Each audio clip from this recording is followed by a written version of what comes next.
مدارس اسلامیہ اور مکاتب دینیہ در حقیقت اسی وعد الہی کا ایک مظہر ہے.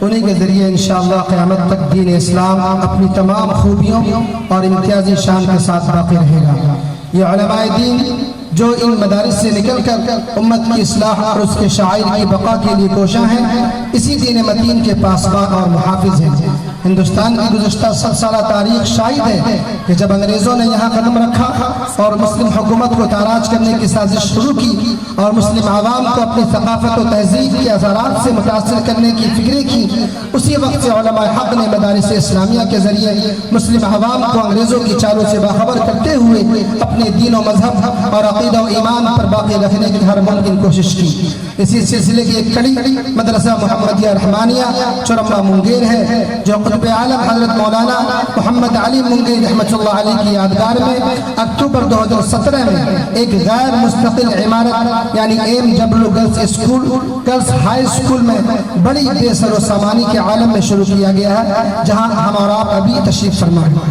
جو شروع ہی دل سے اکابرین ملت کی دعاؤں، علماء دین کی سرپرستی اور ہمدردان قوم کے مشوروں سے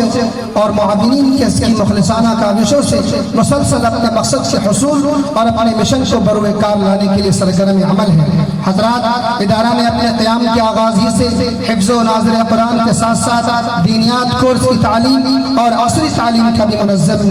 کیا ہے، جس کے تحت 5 سالہ مدت میں دین کا وہ معتدی حصہ اس کا حاصل کرنا ہر مسلمان کے لیے ضروری اور ناگزیر ہے شامل نصاب کیا ہے، تاکہ ادارہ میں زیر تعلیم طلبہ و طالبات کو مکمل علم دین کورس حاصل کرنے کا موقع میسر ہو اور اپنی زندگی کو علم کی روشنی میں گزار سکے. اور اس کے ساتھ ساتھ بڑی ہی خوشی اور مسرت کی بات ہے کہ دینیات کورس کے 10 طلبہ بھی اور مدرسہ محمدیہ رحمانیہ کے 4 حفاظ کرام کی بھی آج یہاں دستار بندی ہونی ہے. عصری تعلیم، حضرات، ادارہ نے دینی تعلیم کے ساتھ ساتھ حالات کے تقاضے کے تحت عصری تعلیم بہار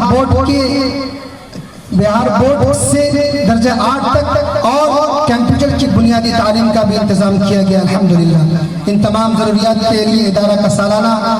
خرچ 9.5 لاکھ کے آس پاس کا ہے، جو کہ خالص آپ مخلصین کے تعاون اور امداد سے پورا ہوتا ہے. جیسا کہ واضح ہے کہ ادارہ غیر مستقل عمارت میں اپنی خدمات انجام دے رہا ہے، جبکہ ادارہ